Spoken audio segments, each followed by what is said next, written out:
Welcome back friends. तो आज हम टॉप 20 क्वेश्चंस जनरल साइंस के देखने वाले हैं। बहुत ही इंपॉर्टेंट रहने वाला है आज का सेशन। जितने भी अपकमिंग एग्जाम्स हैं, चाहे वो फाइनेंस सपोर्ट असिस्टेंट हो या बाकी कोई भी एग्जाम हो जिसके सिलेबस में साइंस मेंशन हो, उसके लिए बहुत इंपॉर्टेंट रहने वाला है। तो आज हम टॉप 20 क्वेश्चन डिस्कस करेंगे जनरल साइंस के।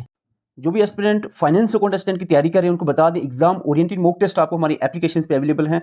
अभी तक 7 फुल लेंथ मॉक टेस्ट और 30 सेक्शनल मॉक टेस्ट अपलोड हो चुके हैं एप्लीकेशन पे। बाकी के जो remaining 3 mock test full length mock test हैं वो भी शेड्यूल हो जाएंगे 15, 17 और 18 जनवरी को। एग्जाम जो आपका 28 जनवरी को होना है। All the very best exam के लिए। और प्रैक्टिस करना बहुत जरूरी है, इसके लिए आपको एग्जाम ओरिएंटेड मॉक टेस्ट हमने यहाँ पर लाए हैं, जिसमें ओवरऑल देखें 10 फुल लेंथ और 30 जो है sectional mock test, 40 mock test आपको यहाँ पर प्रोवाइड किए जाएंगे। और बड़ी बात आपको मैं बताऊँ, जम्मू और कश्मीर में पहली बार हमारी पूरी टीम लगी हुई है, इस पर काम कर रही है। और जम्मू कश्मीर में पहली बार जो है आपको एटलीस्ट समझ लो फ्री ही, बिल्कुल फ्री समझ लो 39 रुपीज़ ओनली जो है आपको पे करने हैं इसकी फाइनेंस अकाउंट असिस्टेंट के मॉक टेस्ट के जो चार्जेस हैं, जो कि जस्ट आप टेक्निकल टीम और टीम मेंबर्स की एक्सपेंडिचर्स को देखते हुए हमने मिनिमम प्राइस जो हमसे पॉसिबल हो सके हमने 39 रुपीज़ ओनली रखे हैं, ताकि हर एक एस्पिरेंट इसको अफोर्ड कर सके और प्रैक्टिस कर सके एमसीक्यूज को। इसका लिंक आपको डिस्क्रिप्शन और कमेंट बॉक्स में मिलेगा, जरूर ज्वाइन करें। Saffron is obtained from which among the following parts of the plant.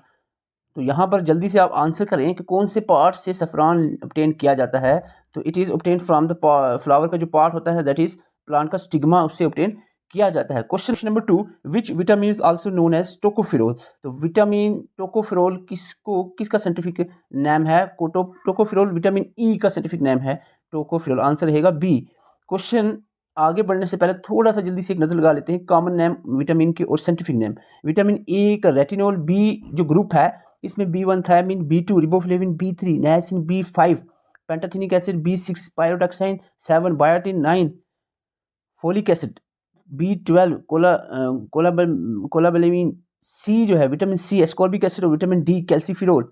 और जो अभी क्वेश्चन में पूछा गया था विटामिन ई टोकोफिरोल, तो ये साइंटिफिक नाम के साथ साथ विटामिन से होने वाली, इसकी कमी से होने वाली जो डिजीज़ हैं उसके बारे में भी पता होना चाहिए। विटामिन ए की अगर बॉडी में कमी हो जाती है तो नाइट ब्लाइंडनेस, बी की कमी से beriberi vitamin B2 riboflavinosis, B3 pellagra, B5 paraesthesia, B6 anaemia, B7 dermatitis enteritis और B9 और 12 से मेगाब्लास्टिक एनीमिया हो सकता है। और vitamin C very important, vitamin C की कमी से स्कर्वी या स्वेलिंग ऑफ गम्स हो सकता है। विटामिन डी की कमी से रिकेट और ऑस्टियोमलेशिया जैसी बीमारियां हो सकती हैं। विटामिन ई की कमी से लेस फर्टिलिटी होती है। विटामिन अगर के कम है तो नॉन क्लॉटिंग ऑफ ब्लड हो जाता है, ब्लड क्लॉट नहीं करता। तो ये इंपॉर्टेंट हो सकता है, आपके लिए याद रखें। क्वेश्चन नंबर 3 की तरफ बढ़ते हैं। How many pairs of ribs are there in human body. Human body में कितने पेयर्स ऑफ रिब्स होते हैं? ह्यूमन बॉडी में 12 पेयर्स ऑफ रिब्स होते हैं। आर्टिफिशियल किडनी और ब्लड डायलाइजर जो होते हैं which is used in renal failure और kidney disorders works on the principle of, ये जो कौन से प्रिंसिपल पे वर्क करते हैं आर्टिफिशियल किडनी और ब्लड डायलाइजर्स? तो ये बेस होते हैं on the principle that is diffusion and osmosis principle पे भी वर्क करते हैं। Question number 5, which of the following is necessary for, अब भी आपको बताया ब्लड क्लॉटिंग के लिए कौन सी विटामिन नेसेसरी होती है? ब्लड क्लॉटिंग के लिए विटामिन के नेसेसरी होती है ब्लड क्लॉटिंग के लिए। Question number 6, which of these is true about metals. इनमें से मेटल के बारे में अगर आपको बताया जाए मेटल्स की प्रॉपर्टी में, तो कौन सा स्टेटमेंट ट्रू है? They are good conductor of electricity, yes. They have low resistivity, yes, this is also right. तो इसका मतलब हुआ कि आंसर रहेगा आपका both A and B. Question answer आपने जल्दी से करना है। क्वेश्चन नंबर 7 आपके सामने है। Which of these rays have highest ionizing power. इनमें से कौन सी रेज की हाईएस्ट आयोनाइजिंग पावर होती है? इट इज, जल्दी से आंसर करें, alpha, beta, gamma, are, all of these. Alpha इसका राइट आंसर रहेगा, alpha rays. Question number 8, one nautical mile is equal to, one nautical mile होता है 1852 मीटर्स। क्वेश्चन नंबर 9, हर्ट्स जो होता है ये ऐसा यूनिट है किसकी? हर्ट्स ऐसा यूनिट है फ्रीक्वेंसी की ऐसा यूनिट है hertz. Question number 10, energy in foods can be measured in which unit. आप सबको पता है, आप कोई भी फूड खाते हो आपको उसका एस्टिमेट लगाते हो किसी चीज़ का, वो क्या होता है? कैलोरीज का एस्टिमेट। तो कैलोरीज इसका आंसर रहेगा, कैलोरीज। सॉरी, यहाँ पर सेल्सियस लिखा है आंसर में। Energy in the food is can be measured unit of calories ही आंसर रहेगा, टाइपिंग मिस्टेक होगी। Question number 11, which of these element is added to the neutral natural rubber in the process of vulcanization. कौन सा element natural rubber में add किया जाता है vulcanization process के द्वारा? तो इसका राइट आंसर रहेगा sulphur. Question number 12, which of the following metal is commonly use to increase the strength of steel लाई। कौन सा मेटल जो यूज़ किया जाता है स्टील की स्ट्रेंथ को बढ़ाने के लिए, तो ये जो मेटल है that is molybdenum metal use किया जाता है। मेरी कम्युनिकेशन में थोड़ी प्रॉब्लम है, टंग प्रॉब्लम, मैं पहले ही बता चुका हूँ। अगर कोई वर्ड सही प्रोनाउंस ना हो तो डोंट माइंड प्लीज़।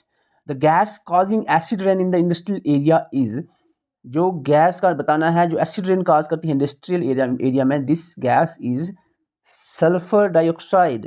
ये स्टैटिक साइंस क्वेश्चंस होते हैं जो कि अक्सर एग्जाम में देखने को मिलते हैं। Who was the first scientist to discover the electron. Electron किसने डिस्कवर किए थे? इलेक्ट्रॉन सबसे पहले इलेक्ट्रॉन डिस्कवर किसने किए थे? जल्दी से आंसर। राइट आंसर रहेगा इसका जे थॉमस ने डिस्कवर किए थे electron. Question number 15, which of the following is used in pencil. Pencil ये जनरल क्वेश्चन है साइंस के, बहुत बार पूछे थे। पेंसिल में यूज होता है ग्रेफाइट, ग्रेफाइट यूज होता है पेंसिल में। Washing soda is common name for. Washing soda common name किसका है? वॉशिंग सोडा है सोडियम कार्बोनेट का। अगर आपको बेकिंग सोडा पूछा जाए तो सोडियम बाई याद रखना, बाई से बेकिंग। बाकी sodium carbonate sodium by carbonate में फ़र्क यह है कि बेकिंग सोडा इसका होता है, ठीक है। Question number 17, which of the following metal remain in liquid for under normal condition, या रूम टेम्परेचर पे लिक्विड होता है, कौन सा मेटल? तो ये है आपका मरकरी, जो कि नॉन मेटल अगर आपको पूछा जाए तो वो कौन सा नॉन मेटल होता है जो लिक्विड रहेगा? तो ब्रोमीन होता है, ब्रोमीन। तो अगर मेटल पूछा जाए तो मरकरी, ये दोनों याद रखना है आपको। Question 18, what is the unit of for measuring the amplitude of the sound. Sound की अगर मेजरमेंट की बात करें तो बिल्कुल घबराना नहीं है, डेसिबल आंसर रहेगा, और बहुत बार ये क्वेश्चन एग्जाम में देखने को मिला है। Question number 19, which of the following pair is incorrect. इनमें से कौन सा पेयर इनकरेक्ट? रोंटेंजन बहुत इंपॉर्टेंट है, एक्सरे इसने डिस्कवर किया था, this is very important. Incorrect ढूंढना है, गलत आपने ढूंढना है इनमें से। न्यूटन जो है लॉ ऑफ ग्रेविटेशन न्यूटन ने दिए, एक बच्चा जानता है यहाँ पर लॉ ऑफ न्यूटन। फ्राडे ने डिफ्यूजन ऑफ गैसेस का कंसेप्ट तो नहीं दिया, सबको पता है फ्राडे ने ये कंसेप्ट नहीं दिया है।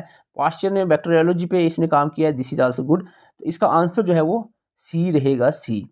Question number 20, which of the following allow the electric current to pass through it. कौन सी चीज़ अलो करती है इलेक्ट्रिक करंट को पास हो जाए यहाँ से? ग्लासेस, ग्रेफाइट, रबड़, और यानी इसमें से इलेक्ट्रिसिटी कंडक्टर कौन सा है? यहाँ पर सिर्फ ग्रेफाइट ही ऐसा है जो इलेक्ट्रिसिटी को अलो कर सकता है। ग्लास, रबड़ और पीवीसी जो है ये इलेक्ट्रिसिटी अलो नहीं करते, बैड कंडक्टर हैं। बाकी ग्रेफाइट जो है कंडक्टर है। Oncology is the study of. Oncology किसकी स्टडी है? किसकी स्टडी की ब्रांच? साइंस की कौन सी ब्रांच है oncology?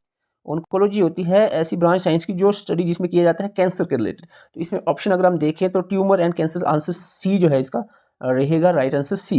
Question number 22, which one of the following hormone is called emergency hormone. इनमें से एमरजेंसी हार्मोन किसको कहा जाता है? एमरजेंसी हार्मोन कहा जाता है किसको? जल्दी से आंसर। इसका राइट आंसर रहेगा एड्रेलिन। एड्रेलिन को एमरजेंसी हार्मोन कहा जाता है। Question number 23, when iron rust its weight. जब आयरन को जंग लग जाती है तो इसके वजन के बारे में बताना है। डिक्रीज, इंक्रीज, रिमेन सेम, या first increase and then decrease. Simple सी बात है, लॉजिकल कि वेट जो है आयरन को रस्ट करने के बाद इंक्रीज होगा, इंक्रीज। क्वेश्चन, हालांकि ये फिजिकली आप देखो वेट इंक्रीज होगा, केमिकली इसमें अलग मसला रहता है। Which of the following disease is not caused by bacteria. अच्छा, ये क्वेश्चन मैंने आपको बोला था, एक ट्रिक भी बताई थी किस तरह से याद रखना है बैक्टीरियल डिजीज को। Cholera, typhoid, tuberculosis, chikungunya. ये जो cholera, typhoid, विब्रो cholera, Salmonella typhi, tuberculosis, ये माइकोबैक्टीरियम ट्यूबरक्लोसिस, ये तीनों बैक्टीरियल डिजीज हैं। चिकनगुनिया जो है ये वायरल डिजीज है। तो यहाँ पर आंसर रहेगा D. Question number 25, when a moving बस suddenly stop, passengers sitting inside leans forward की तरफ झुक जाते हैं अगर एकदम से बंद हो जाए, दिस इज, ये होता है law of, what is this? This is inertia of motion. इसको हम इनर्शिया ऑफ मोशन कहते हैं। क्वेश्चन यहाँ पर, inertia motion is defined as the property of the body of to resist any change to its state uniform motion.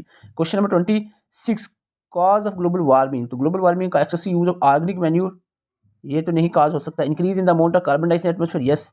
Nitrogen का increase नहीं, तो सीधा आंसर यहाँ पर बी आ जाता है आपका, इतना सोचने की जरूरत नहीं है। लेकिन यहाँ पर क्या क्वेश्चन पूछा गया था? Cause of the global warming is increase in the amount of atmospheric nitrogen, नहीं, इसका बी ही आंसर आता है, बी ही आंसर आता है।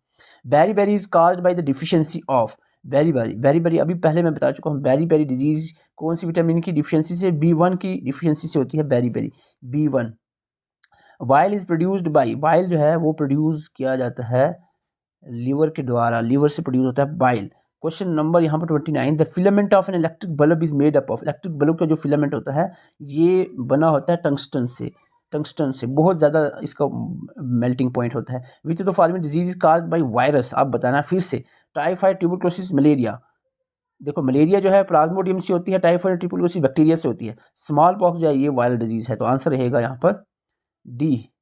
ये आज के 30 क्वेश्चंस थे इस सेशन। जितने भी एस्पिरेंट फाइनेंस अकाउंटेंट की तैयारी कर रहे हैं तो मैं आपको फिर से बता रहा हूँ, इतना बड़ा ऑफर JNK में आपको कभी नहीं मिलेगा। 39 रुपीज़ आपको जस्ट पे करने और आपको 10 full length exam oriented mock test के साथ साथ 30 सेक्शनल मॉक टेस्ट, यानी टोटल 39 रुपये में 40 मॉक टेस्ट आपको प्रोवाइड करने किए जाएंगे यहाँ पर। इसका लिंक आपको डिस्क्रिप्शन और कमेंट बॉक्स में मिलेगा, जरूर ज्वाइन करिए। मॉक टेस्ट सीरीज आपके लिए बहुत मेहनत कर रही है, हमारी पूरी टीम इस पर लगी हुई है। और बाकी जितने भी अपकमिंग एग्जाम्स हैं उनके आपको अगर नोट्स वगैरह चाहिए वो आप हमसे व्हाट्सएप पर कॉन्टैक्ट कर सकते हैं। व्हाट्सएप नंबर हमारा यहाँ पर आपको स्क्रीन पर मिलेगा, ये व्हाट्सअप नंबर दिया है, इस पे आपको कांटेक्ट करना है 7051014488। फाइनेंस अकाउंटेंट के नोट्स हों या किसी भी अदर एग्जाम के नोट्स हों आपको अवेलेबल करवा दिए जाएंगे। Thank you for watching. Channel पर नए, चैनल को सब्सक्राइब कर सकते हैं।